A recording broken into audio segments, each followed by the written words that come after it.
Let's see. Am I recording or not? Yeah, I think so. There's Buttons. Hi, Buttons. Taff right there.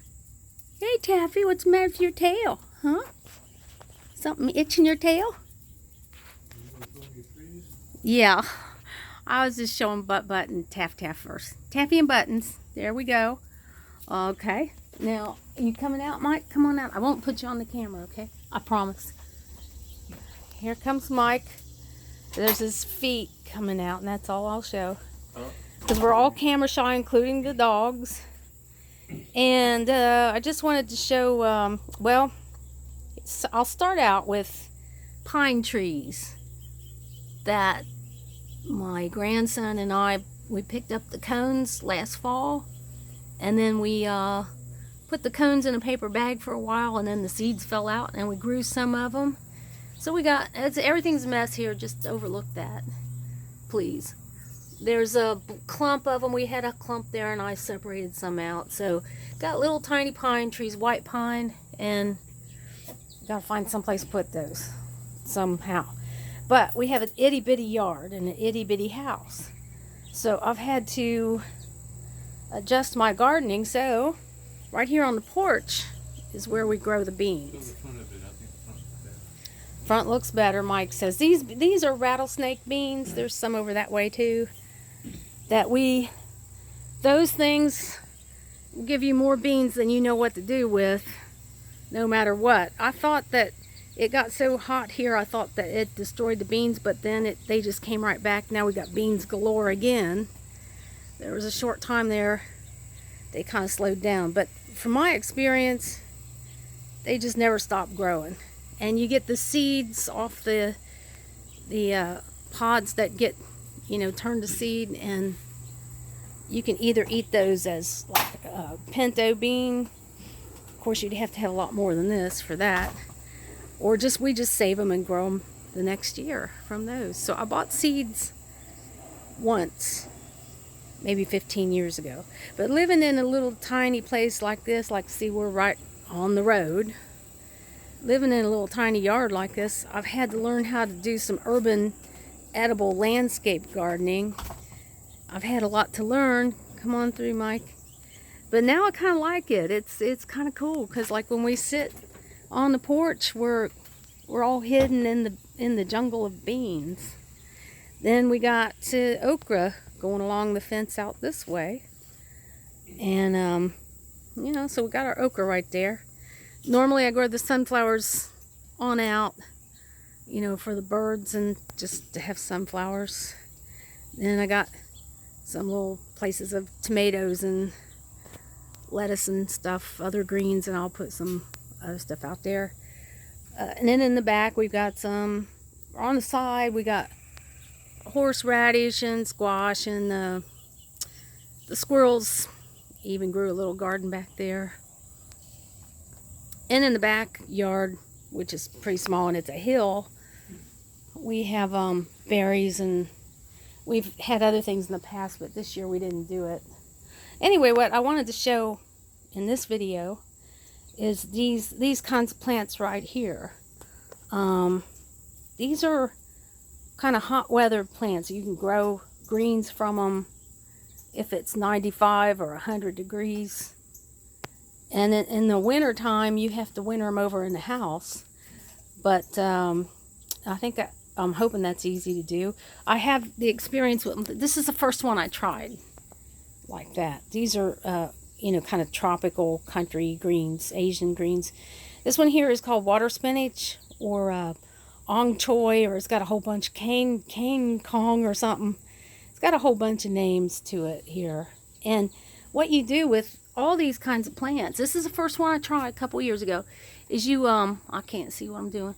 You top off the plant and reroot it, so you grow one seed and you get millions of plants. I'll show you what I mean. That one, I grew one seed a few years ago in the house in the hydroponic Kratky system, which is cheap and make out of old junk and stuff with hydroponic nutrients, which are very cheap too. And this, it's on the other side of the horseradish, and we have eaten it every day. We eat it every day, so I've cut it way back but it gives us a lot, and that's from one seed. And then I got a little bit more over here, got more over that way, over the other way. But I grew one seed in the house one winter with a hydroponic system. We didn't eat any. I just kept cutting them off and re-rooting them, and then I ended up with enough that we eat it every day. It's good in a stir fry or just as greens. I haven't really eaten it as greens because I thought that we just don't have enough for that right now, but that's for a future time. But anyway, then I got this stuff called Malabar spinach. These are not spinaches, by the way. They call them spinach. This is the Malabar spinach.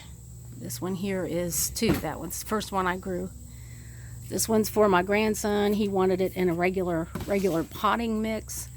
But these here, some of these other ones I got in it's sort of a half hydroponic, half soil system called Double Cup. And you put your hydroponic fluid in there with a little pebble to kind of hold it up, to give room for the roots.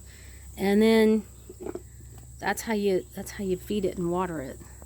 This one's coming out as a vine. Malabar spinach, from what I understand, this is the first time I tried it, is supposed to come out as a vine. Some people just grow it as an ornamental plant. It's pretty beautiful. But you can eat all these leaves and stems, and even I think the flowers and the berries that come out, you're supposed to be able to eat those if you know how to cook them right. But the leaves, I think, are just give you a lot of greens.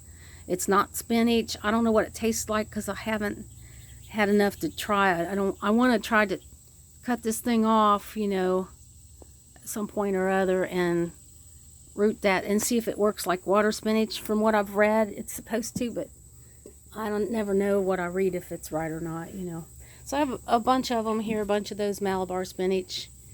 And then this is the red Malabar spinach. Mine doesn't look good. It doesn't seem very happy. Doesn't even look anything like the other Malabar spinach. I've only got two. Kind of worried about them. We'll see what happens to them. Got my water spinach. And then I have this right here. This is called Okinawan spinach. Again, it's not spinach, it's a vine.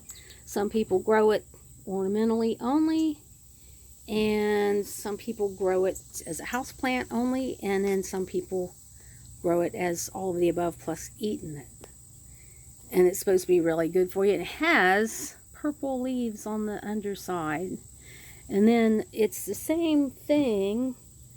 You can, supposedly it vines out, you can cut them and root those things and have tons. I like stuff that'll give me a ton of food.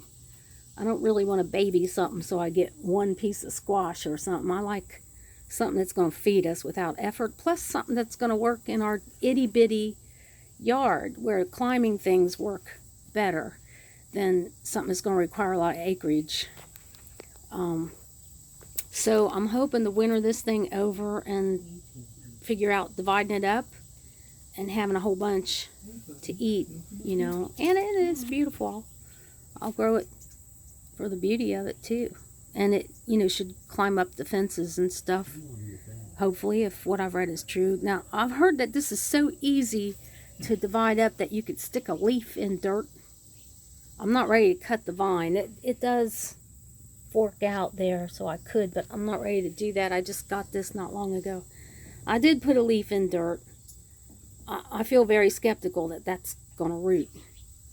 But somebody on YouTube said it, so, whatever. Might be right, might be wrong. This one here is called longevity spinach. It's the same kind of deal as the Malabar spinach or the Okinawan spinach. It's not spinach. It doesn't have that color. It's just all green. And the same thing, it's supposed to be a vine and give you a whole bunch to eat, and you can cut them off and reroot them and have them just all over the place, climbing up all over in the hot summer, all summer. Winter them over in the house as house plants, or I have a little, Mike put me up I won't show you, he's looking at me real funny now, like I did what? He put me up a little shelf for hydroponics that I did the Kratky hydroponics, which are very cheap and easy to do. But I've kind of switched over to this double cup hydroponics. But he put me up a shelf with just shop lights. I don't remember the kind of shop lights. They don't have to be grow lights, right? They just have to have that white. Is it the white light they gotta have? I forgot. I think you said white light, and it's we got the LEDs. The LED shop lights. Yeah, he wired all that up on the shelf for me, so that it's exactly what greens need. It's just shop lights. It's not fancy grow lights that'll burn your eyeballs out or anything like that. I don't really want that kind of stuff in my house. And then, so we'll see how they overwinter and if we can divide them up. And then I have right here, I also have sweet taters over in the side yard by the squirrel's garden, that we grow them just about every year. You can just take any sweet tater you buy from the store and stick toothpicks in it, like the little kid experiment, put it in a jar of water and change the water a lot. And then, you get the little slips that start growing out of the tater. You can cut them off, stick them in the water, and they'll root. And then you have sweet tater vines to put into the yard and get sweet taters at the end of the summer. You got to wait all summer for the sweet taters. But a lot of people don't know that you can eat the leaves too. They're real good. They are related to the water spinach, which is also related to morning glory. If that tells you how they grow, like a morning glory. Anyway, I cut some of our sweet tater vines out of our garden and put them in this double cup method. And it's just sort of an experiment to see if I can grow the sweet tater vines to eat as greens without giving them a place to make any taters. I don't know if that's going to work out or how that's going to work out, but I'm trying that too. Might not work. We'll see. By the way, don't ever eat white tater plants because they are toxic and it'll kill you dead. So don't do that unless you want to die. You want to get rid of me? If I want to get rid of Mike, I'll give him a white. We don't even have white taters growing, so I can't do that. Anyway, this water spinach is actually illegal to grow in some states where it's real warm because they'll choke out streams and stuff because the seeds will scatter and they'll get going. Kind of like kudzu, yeah. It's not illegal here because we have winter time, but I think in Florida and maybe parts of Texas and California, it might be illegal to grow that stuff because, it would be an invasive weed if it got going on its own. You don't want to make that happen. We have enough problems with that. But mine is contained, mostly grow it indoors, and I've got right here, up here in the yard, like I said, I got a lot that we eat every day. And that's all. I just made this to bore anybody who's bored to death and watches this YouTube. I can just aggravate your boredom even more, intensify it. And here comes Mike's hand and the dogs. We're all going to say goodbye. Until next time. Bye-bye.